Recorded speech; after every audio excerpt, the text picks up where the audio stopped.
Hi guys, how are you? Okay, in the kitchen, and I'm going to do a Christmas project. I did these last year and they turned out really well. And so I wanted to make a couple more for friends. And so I thought, well, why not share them with you, because I can be crafty. I quite enjoy it. And so I learned a few things is that around Christmas time, you need to buy some of this stuff well in advance. Okay, so you saw at the beginning what I'm going to make, and I'm going to share how I made those particular wreaths. Okay, so I went to the dollar store, Dollarama, and I mean, these are incredible. You go to Michael's, these are about $8 or something up here in Canada, $3 at Dollarama. And so I just bought a huge bag because I love burlap, and I used it at Halloween, and so I have lots of this. So you're going to need this. I'm probably going to use 3 of these for my project, so but buy an extra just in case. Now this is what I like to knot my wreath on, because when I tie a knot, it kind of squeezes down and then expands back up. So this is really nice and tight. It's not going to move. If you decided to use one of these, this moves too much. And so I don't like that. Maybe for a different kind of wreath, this would be great, but I don't like it for the burlap for this particular project. So maybe, stay away from that one. And I would definitely suggest one of these wire ones. So the first thing I had to do was I had to determine how long I wanted my pieces of burlap to be. And so I had determined that this was it. Now, that is this piece here. So what I did is open this one.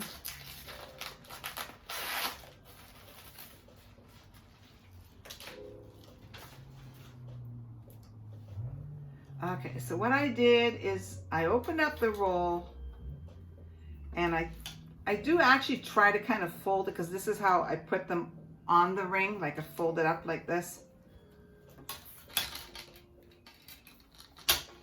And then I try to figure out how fluffy or how long I want this, how I want it to stick out. So I keep it on my roll, because I'm going to show you how I cut it, because I'm one of these people, I want a project and I want it done ASAP. I don't mind if it takes all day, but I have a hard time doing a project and then coming back to it the next day. I'm like that with most things. If I start a project around the house, I'll stay up till midnight to get it done rather than get up and have, continue on. I'm just going to move that over there so you can see it. So then I take one knot and I squeeze it, well, not too tight because we're testing on this one, but I like to make 2 knots. So this would be your tester, right?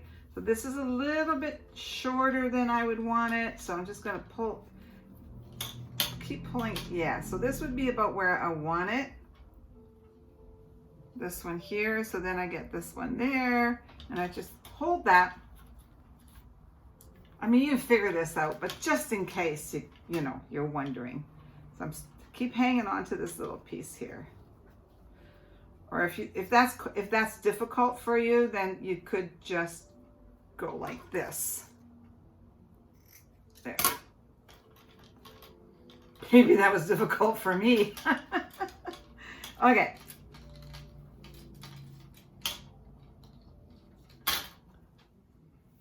So where did I cut it? Right here. Oh, is that it? Wow, I didn't do a very good job. Yeah, there it is. So this is where I cut. It'd be interesting to see how close I am to the ones that I cut earlier. This one I cut earlier.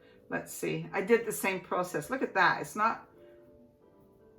This one's a little bit longer.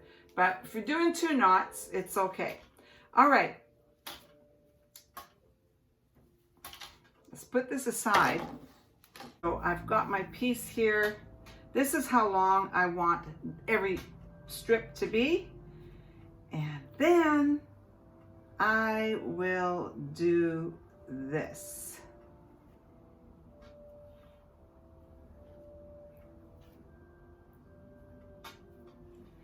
Okay.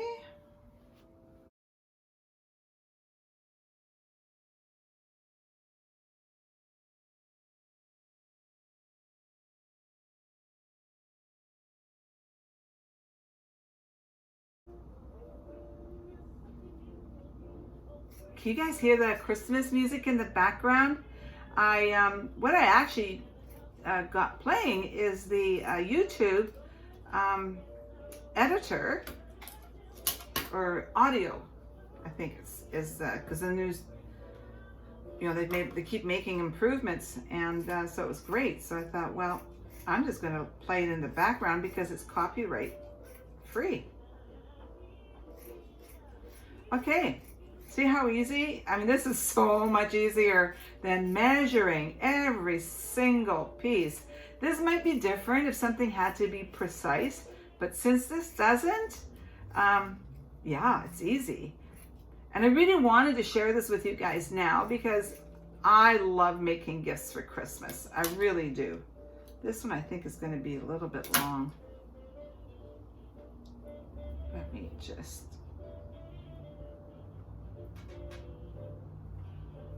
But like I say, it doesn't have to be perfect because you want a little bit of different lengths because that's going to create some nice dimension in the wreath. Okay, so I'm going to get the rest of these done and then we'll be right back.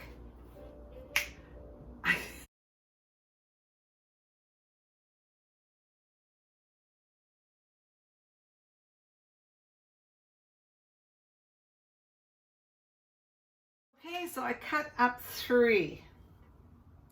So see if 3 will work for this wreath. So I already put a couple on, and I will take those other ones off. So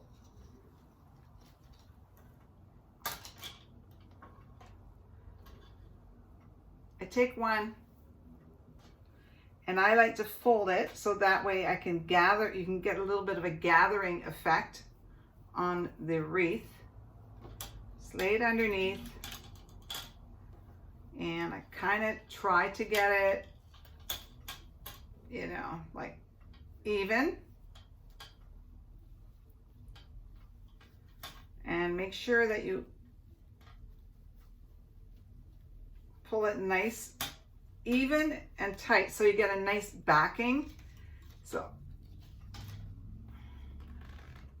then I push it in. I don't know if you guys can see that. Push it in tight. And then I do double knot. You don't want to give this as a gift and then have it fall apart the next year.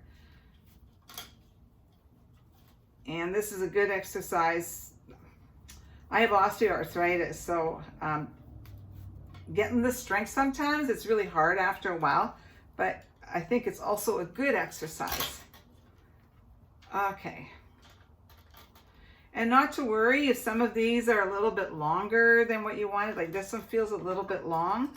So I will just, you can just cut it. You can either do it while you're working, you might want to wait and observe it after you're finished.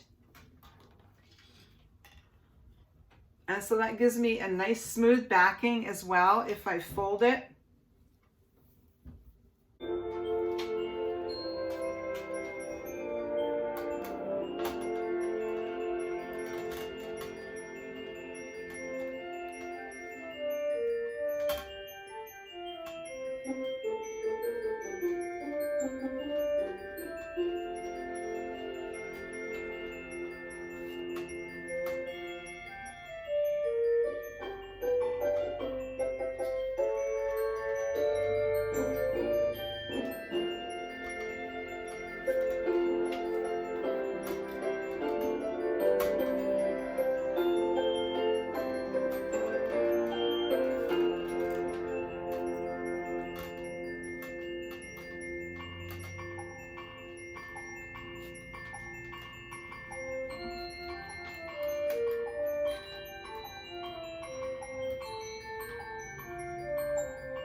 last in bossa staan, terwijl er heel geen kaarsjes aan.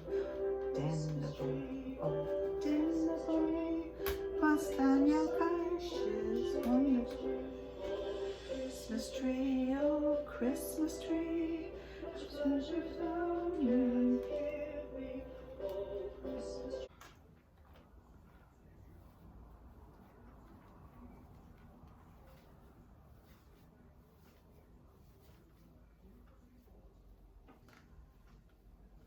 I'm going to use some wire because I know when I bought wreaths like from the store, they never seem to have a proper place to hang it. So I've got some picture wiring here. So before I put any more on, I'm going to put that through here and then through.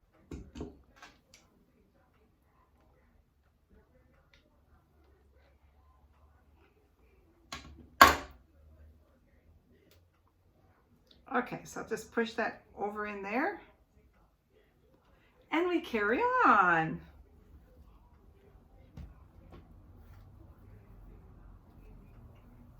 Did put the, where is it?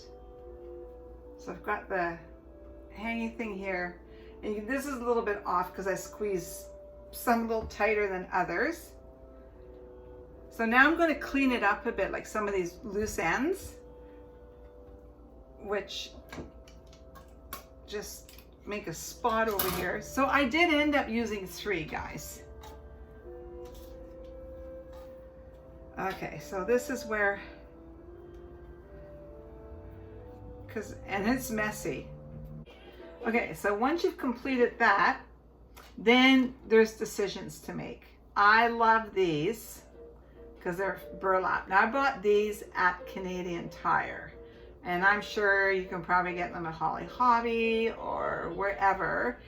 And you know me, I like everything to serve more than one purpose. So you can like put these in a Christmas tree, or you can put them on a wreath because it's got the little clips. I love things that I can borrow from other projects and move them around. Okay, so I haven't decided, but I'll be making a decision on whether I just put something like that in it, 2 of those, and just keep it all in the burlap look, or I'll be making, I can't decide yet, or we'll be, now I did buy these at Michael's, be putting something like this in. The house it's going to is very elegant, so I might be tempted to put these in. I'm not sure yet. And then, okay, this isn't giving you a very good picture of it, but remember the branch I had? So I took it apart, and that's what I'm going to fill it in with. I think it looks really pretty. And you know what? If you're not sure, white is always great. Okay, this got kind of tape on it or whatever, you guys, from the branch that I showed you. So what I've been doing, I've just been taking my scissor gently, or just scorching. Oh, thank you, Bill. I forgot to ask him to turn that on. Just gently scorching it, if that's the right word. Oh, so that was kind of hard to do. So I've just pulled the covering off it. So I just have the metal part so I can put it into the burlap. Just thought I'd show you that. Pulled them off the branch and I just cleared it off. So now I've just got the metal, and that's what I'm sticking in.